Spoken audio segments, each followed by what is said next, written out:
ایک اور سوال پوچھا گیا ہے جو سوالات کی اس فہرست میں شامل نہیں ہے۔ ایک طالب علم کی طرف سے سوال ہے، کیا قبرستان کی گھاس، پودے، درختوں کو کاٹنا جائز ہے کہ نہیں؟ اگر جائز نہیں ہے تو کیوں نہیں ہے؟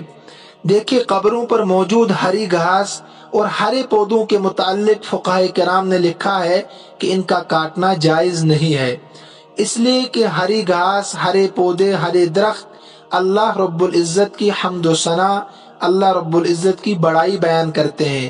قرآن کریم میں ہے وَإِن مِّن شَيْءٍ إِلَّا يُسَبِّحُ بِحَمْدِهِ، کہ ہر چیز اللہ رب العزت کی حمد و ثنا بیان کرتی ہے۔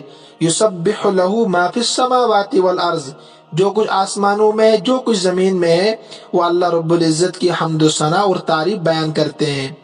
لہذا ان کو کاٹنے کی صورت میں مردے ان کے فوائد سے محروم ہوتے ہیں، یعنی جو تسبیحات کرتے ہیں ان کے فوائد سے مردے محروم ہوتے ہیں اگر ان کو کاٹا جائے۔ البتہ خشک پودے، خشک گھاس، ان کے کاٹنے کی فقہائے کرام نے اجازت دی ہے۔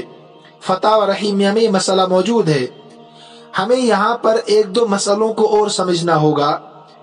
قبر پر پودا یا گھاس یا درخت لگانا اس نیت سے کہ اس سے مردوں کو فائدہ ہوگا، یہ بالکل خلاف شریعت ہے، یہ سنت نہیں ہے، یہاں تک کہ مستحب عمل بھی نہیں ہے۔ اگر کوئی اس نیت سے لگاتا ہے تو یہ خلاف شریعت ہے۔ جب خلاف شریعت ہے تو میتوں کو بھی، مردوں کو بھی اس سے کوئی فائدہ نہیں ہوگا۔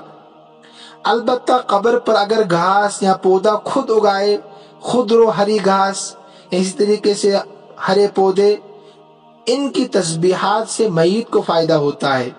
آپ اس کو یوں بھی سمجھ سکتے ہیں، مثلا آپ قبرستان پہنچ گئے، آپ نے سنت کے مطابق السلام علیکم یا اہل القبور پوری دعا وہاں پر پڑھی، اس کے بعد قرآن کریم کا جو حصہ آپ کو یاد ہے آپ نے پڑھا وہاں پر، تو اس کے بعد اس کا ثواب آپ نے پورے مرحومین کو پہنچا دیا، پورے قبرستان والوں کو پہنچا دیا، تو ہم اس کے قائل ہیں کہ اس کا ثواب مردوں کو پہنچتا ہے۔ تو لہذا اسی طریقے سے ان کی تسبیحات، یعنی ہری گھاس، ہرے پودے اور درختوں کی تسبیحات سے مرحومین کو فائدہ پہنچتا ہے، قبرستان والوں کو فائدہ پہنچتا ہے، لہذا ان کو نہیں کاٹنا چاہیے۔ ان کی تسبیحات کی برکت سے اللہ رب العزت کی خاص رحمت نازل ہوتی ہے، پس ان کو کاٹنا گویا کہ میت کا حق ختم کرنا ہے۔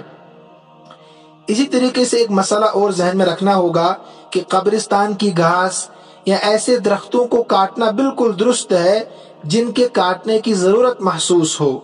مثلا قبرستان کی گھاس اور درختوں کی وجہ سے قبرستان کی زیارت کرنے والوں یا نئی میت کو دفن کرنے میں مشکلات پیش آتی ہو، خاردار کانٹے دار جھاڑیاں ہی جھاڑیاں پیدا ہو گئی ہے، یا اتنے درخت وہاں پیدا ہو چکے ہیں، پودے پیدا ہو چکے ہیں، چلنا پھرنا دشوار ہو رہا ہے۔ اسی طرح سے اگر قبرستان کی گھاس یا درختوں کو کاٹنے میں قبرستان کا فائدہ مد نظر ہو، کوئی مصلحت ہو، مثلا گھاس کو بیچ کر یا درختوں کو کاٹ کر پھر بیچ کر اس کی رقم سے قبرستان کی چہار دیواری کرنا مقصود ہو، گیٹ لگانا مقصود ہو تاکہ جانور قبرستان میں نہ گھسے، کتے بلیاں وغیرہ قبرستان میں نہ گھسے، قبروں کی بے حرمتی نہ ہو، تو یہ بالکل جائز اور درست ہے۔ لیکن خاص قبروں کے اوپر سے اس صورت میں بھی ہمیں خیال رکھنا ہوگا کہ خاص قبروں کے اوپر سے ہری گھاس اور ہرے درختوں کو نہ کاٹا جائے۔ جہاں قبریں نہیں ہیں وہاں سے آپ کاٹ سکتے ہیں۔ اسی طرح سے قبرستان میں جو پھلدار درخت ہوتے ہیں ان کا پھل بھی کھایا جا سکتا ہے۔ اگر قبرستان عام وقف ہے، عام لوگوں کے لیے وقف ہے تو کوئی بھی کھا سکتا ہے، لیکن اگر کسی کا ذاتی قبرستان ہے، ذاتی ملکیت ہے، تو پھر مالک کی اجازت کے بغیر اس کا پھل کھانا جائز نہیں ہوگا۔ لیکن بہتر دونوں صورتوں میں، چاہے قبرستان عام ہو یا ذاتی ملکیت میں ہو، ان دونوں صورتوں میں اس کی گھاس، خشک گھاس کو یا پھلوں کو بیچ کر قبرستان کے مصارف میں اس رقم کو خرچ کرنا چاہیے جہاں پر ضرورت محسوس ہو۔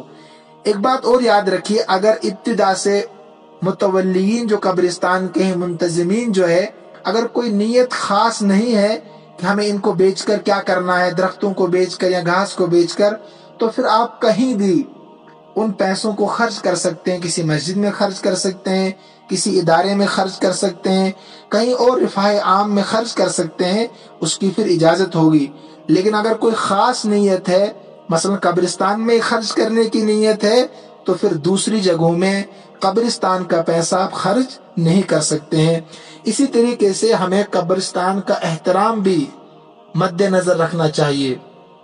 قبرستان کی تعظیم اور احترام کا خیال رکھنا بہت ضروری ہے، اس لیے کہ بہت سی جگہوں پر دیکھا گیا ہے کہ لوگ قبرستان میں بیٹھے رہتے ہیں، وہیں پر سیاسی باتیں، دنیاوی باتیں ٹائم پاس قبرستان میں بیٹھ کر کرتے ہیں۔ بعض لوگ تو اپنے جانوروں کو بھی قبرستان میں چرنے کے لیے باندھ دیتے ہیں۔ فطری بات ہے کہ جانور وہاں پیشاب بھی کریں گے، گوبر بھی کریں گے، اور یہ قبرستان اور اس میں مدفون لوگوں کی بے حرمتی ظاہر سی بات ہے، جو کہ شرعی نقطۂ نظر سے بالکل حرام اور ناجائز ہے۔ حضور صلی اللہ علیہ وسلم نے فرمایا کہ قبروں کی طرف نماز نہ پڑھو، رخ کر کے نماز نہ پڑھو، اور نہ قبروں پر بیٹھا کرو۔ ثابت ہوتا ہے کہ قبر پر بیٹھنا، اس کی طرف یا اس پر نماز پڑھنا اور قبر کی بے حرمتی کرنا جائز نہیں ہے۔ اللہ رب العزت ہمیں ان مسائل پر عمل کرنے کی توفیق عطا فرمائے۔ السلام علیکم ورحمۃ اللہ وبرکاتہ۔